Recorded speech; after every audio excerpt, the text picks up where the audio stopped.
Bom dia, boa tarde, boa noite. Sou a professora Aline, aluna graduanda da Universidade Federal de Pelotas, pelo curso de Licenciatura em Filosofia. Estou hoje aqui agora no módulo 7 para mostrar para você, cursista, um mapa conceitual das ideias principais de ética e de utilitarismo. Então, esse mapa conceitual ele foi montado através de um app, de um aplicativo, que você, ao final do curso, agora, ao final dessa tarefa, desse módulo 7, você também criará um. Então, eu vou mostrar aqui os tópicos que eu coloquei sobre ética e utilitarismo. Bom, como já tinha sido falado anteriormente, né, no vídeo anterior, dos tipos de ética. Então, os tipos de ética tem a ética normativa, que ela se divide em consequencialismo, deontologia e ética da virtude. Outro tipo de ética que tem é a descritiva. Também temos a ética aplicada e a metaética, que ela se divide em realismo moral e antirrealismo moral. Como o nosso enfoque aqui é o utilitarismo, também temos os tipos de utilitarismo.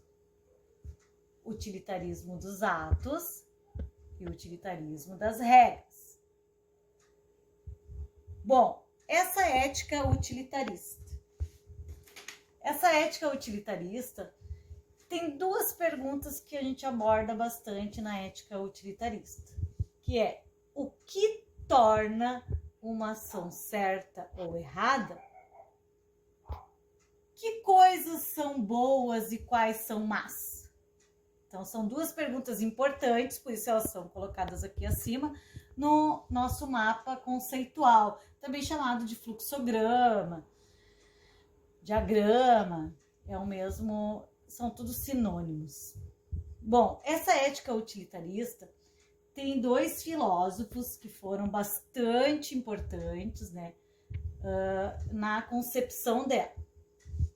Primeiro deles, o Jeremy Bentham, que ele viveu de 1748 a 1832.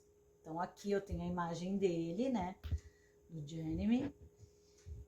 E o que ele abordava, assim, a ideia dele? Ele dizia que a felicidade, ele fala muito sobre a felicidade, é a ausência da dor e presença do prazer. Então, essa felicidade, para se ter a felicidade, tinha que se ter uma ausência de dor.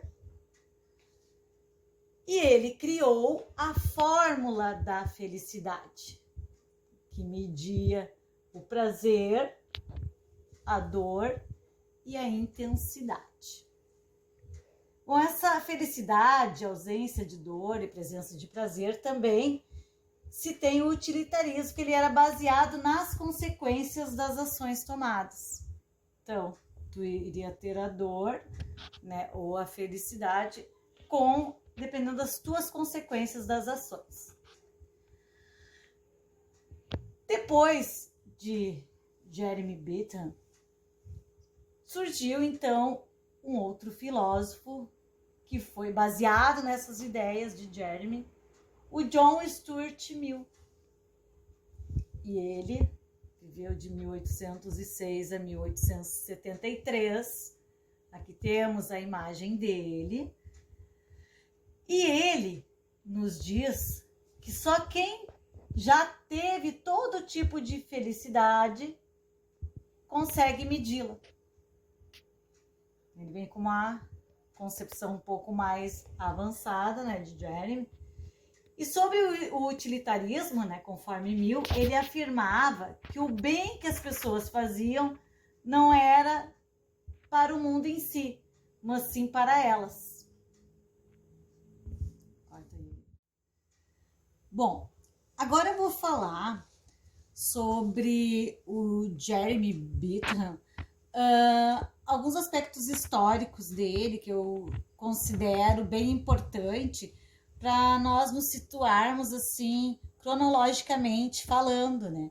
Para entender essa sequência do Jeremy e depois do John que vem. Bom, aqui então está a imagem dele, né? Ele era um filósofo inglês, influenciado pelo trabalho de Hume e de Hobbes. Ele apresentou a fundação do utilitarismo em seu livro de 1789, uma introdução aos princípios da moral e da legislação. Nesse texto, Bertrand cria o princípio da utilidade, segundo o qual uma ação é aprovada quando tem a tendência de trazer e oferecer mais felicidade. De acordo com ele, a felicidade é definida como a presença do prazer e a ausência da dor. No caso aqui que nós já falamos, né, que ele criou a fórmula da felicidade, né, que chamou originalmente de Felicity Cálculos, para mensurar o valor de diferentes prazeres e de dores. Para medir prazer e dor, Bertrand verifica a duração de intensidade, certeza versus incerteza e proximidade versus distância. Então, ele racionaliza o que torna uma ação correta é a sua capacidade de aumentar o prazer e diminuir a dor. Essa teoria é identificada como hedonista porque considera que o prazer e a dor são as únicas coisas valiosas e se refere à ação utilitarista, porque aplica essa utilidade diretamente nas ações. Então, o utilitarismo, ele baseava-se, né, para ele, nas consequências das ações que eram adotadas. Além disso, ele enfatizava a felicidade da comunidade como o ponto mais importante, pois a felicidade comunitária é a soma das felicidades individuais. E dessa forma, o princípio da utilidade determina que a obrigação moral de desempenhar uma ação baseia-se em fazer algo para produzir a maior quantidade de felicidade para o maior número de pessoas afetadas por essa ação. Então, trata-se de quantidade superando a qualidade. Não importa quão complexo ou simples seja o prazer. Cada um é considerado de forma igual. Ele acreditava firmemente que mais, falando de modo quantitativo, é melhor. Agora, eu vou falar um pouco sobre o John Stuart Mill, né, alguns aspectos históricos e da evolução do utilitarismo dele, baseado em Bertrand, né? Bom, para Mill, ele aprimorou, né, as teorias de Bertrand, de quem era um admirador e seguidor, publicando em 1861 o livro sobre o utilitarismo. Embora Mill concordasse e tenha aprimorado a teoria de Bertrand, ele discordava da crença de que a quantidade de prazer é melhor do que a qualidade. Ele observou, com essa irrelevância qualitativa de Bertrand, não haveria diferença de valor entre os prazeres humanos e dos animais. Então, o status moral do homem seria o mesmo dos animais. Apesar de Mill considerar os prazeres diferentes em qualidade, ele provou que essa qualidade não pode ser quantificada, demonstrando assim que a fórmula da felicidade de Bertrand era despropositada.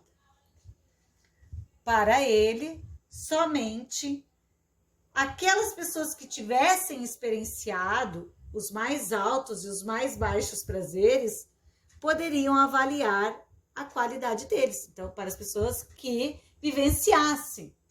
Não podia ser quem não vivenciasse, não poderia avaliar. Como é que iria avaliar, né? Então, esse processo, como é que ele iria avaliar a qualidade?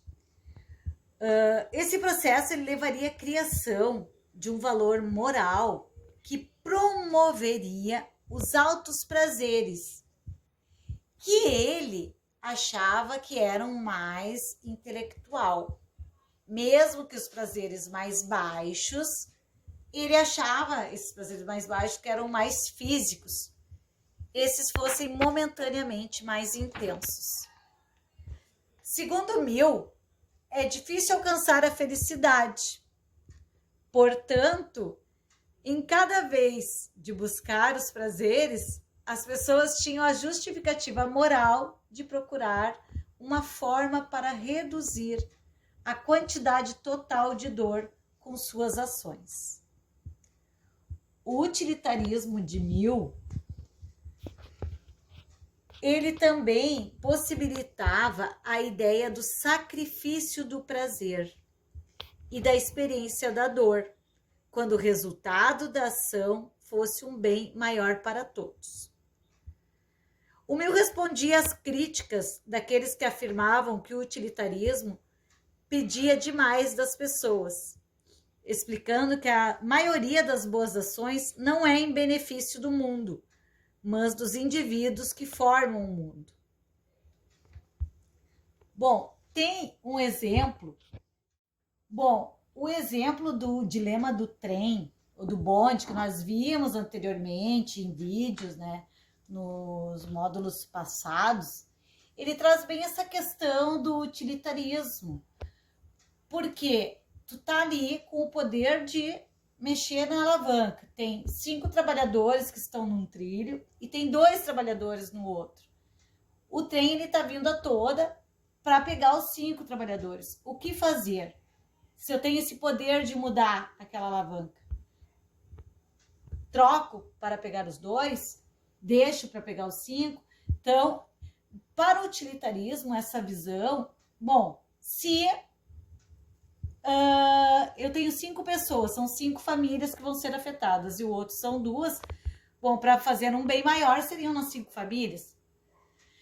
E tem o outro que a gente viu também, o da ponte. Será que tu empurraria a pessoa para que o bonde parasse?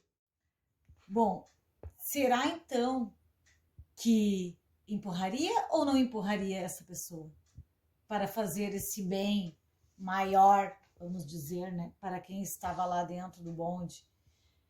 Mas são 2 atos que, né, é de se pensar muito. Se eu empurrar, eu vou estar fazendo um bem maior para aquelas pessoas que estão dentro do bonde. Mas o ato de eu empurrar e matar uma pessoa também não está correto. Então são coisas que a gente tem que pensar, mas é uma ação boa, mas leva a um resultado mal para um e bem para outros. E sobre a questão, agora pegando uma outra parte para nós refletirmos também, com tudo isso que a gente estudou sobre a ética, sobre esse utilitarismo, essa questão do coronavírus. A curva, ela vem aumentando novamente, porque o pessoal já cedeu à quarentena, já não estão mais todos tão confinados como foi lá no início, que se mantiveram no resguardo maior, usando máscaras, e o pessoal realmente ficou em casa. Agora que o pessoal já deu uma relaxada, vamos dizer assim, a curva ela está aumentando de novo. Pensando nas pessoas, nos idosos, nas pessoas com comorbidades, será que não deveria se voltar essa quarentena? Se pensar na questão econômica do Brasil, Tu pensar nas pessoas que o vírus, ele simplesmente ele não se manifesta, as pessoas assintomáticas. O que se deve fazer num momento desse? Como que devemos agir com essas ações? Devemos permanecer, continuar, fazer novamente a quarentena? Ou não? Não devemos e deixe tudo como está. Reflitam sobre isso. São questões que a ética utilitarista, ela faz, toda ação ela vai ter uma consequência. E qual consequência nós queremos? Enquanto cidadãos, enquanto educandos, alunos do primeiro ano do ensino médio que estão aí vindo o final do ano, indo para o segundo ano do ensino médio.